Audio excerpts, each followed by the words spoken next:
ಮಾಡ್ಬೋದು. ಸರ್ ಪಕ್ಷಕ್ಕೆ ಸಾಮೂಹಿಕ ರಾಜೀನಾಮೆ ಕೊಡ್ಲಿಕ್ಕೆಲ್ಲ ಮುಂದಾಗಿದ್ದಾರೆ ಸರ್. ಯಾರು ನೋಡಿ, ರಾಜೀನಾಮೆ ಕೊಡೋರು ಇವೆಲ್ಲ ರಾಜಕೀಯದಲ್ಲಿ ನಡೀತಾ ಇರೋದು. ರಾಜೀನಾಮೆ ಕೊಡೋರ ಬಗ್ಗೆ ಯಾರು ತಡೆಯೋಕ್ಕಾಗಲ್ಲ. ಪಾರ್ಟಿ ಬೇಕು, ಅವ್ರಿಗೂ ಭವಿಷ್ಯ ಬೇಕು ಅಂತಂದರೆ ಪಕ್ಷ ಇದ್ದರೆ ಇದು. ನನಗೆ ರಾಜೀನಾಮೆ ಕೊಡ್ಬೋದೈತಲ್ಲ. ನಾನು ಧರ್ಮಸಿಂಗ್ ಕಾಲದಲ್ಲಿ, ಬೇರೆ ಕಾಲ ಸಿದ್ದರಾಮಯ್ಯವ್ರ ಕಾಲದಲ್ಲಿ ಎಲ್ಲ ನನ್ನ ಮಂತ್ರಿಗೆ ತಪ್ಪಿಸ್ತಾರಲ್ಲಾಗ ನಾನು ಪರಮೇಶ್ವರ್ ಇಬ್ಬರು ತಾಳ್ಮೆಯಿಂದ ಇರಲಿಲ್ವಾ?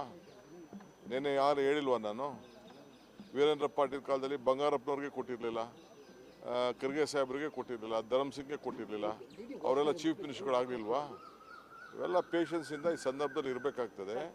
Party is very much important. ಯಾರು ರೆಸಿಗ್ನೇಷನ್ ಕೊಟ್ಟರೆ within few minutes I am going to accept. ನಾನು ಈಗಾಗಲೇ ಎಲ್ಲ ನಮ್ಮ ಬೋರ್ಡು ಕಾರ್ಪೊರೇಷನ್ನು ರಿವ್ಯಾಂಪ್ ಮಾಡ್ತಾಯಿದ್ದೀನಿ. ಎಲ್ಲ ನಮ್ಮ ಆಗಲೇ ಟೈಮ್ ಆಯಿತು. ಎಲ್ಲರೂ 2 ವರ್ಷ ಅಂತ ಮುಂಚಿತವಾಗಿ ನಾವು ಹೇಳಿದ್ದು, ಮಂತ್ರಿಗಳಿಗೂ ಹೇಳಿದ್ದು ಅದನ್ನು ನಾವು ಮುಂಚಿತವಾಗಿ 2.5 ವರ್ಷ. ಈಗ ಎಲ್ಲರೂ ಕೂಡ ನಾನು ರೆಸಿಗ್ನೇಷನ್ ಸಬ್ಮಿಟ್ ಮಾಡಿ ಅಂತ ಅಂದ್ಬಿಟ್ಟು ಬೋರ್ಡು ಕಾರ್ಪೊರೇಷನ್ಗೆ ಫಸ್ಟು ನಮ್ಮ ವರ್ಕರ್ಸ್ಗೆ ಹೇಳ್ತೀನಿ. ವರ್ಕರ್ಸ್ ಎಲ್ಲ ಫಸ್ಟು ಫಿಲಪ್ ಮಾಡ್ತೀನಿ. ಆಮೇಲೆ MLAsನ ಕರೆದು ಒಬ್ಬೊಬ್ಬರನ್ನೇ ಮಾತಾಡ್ತೀನಿ.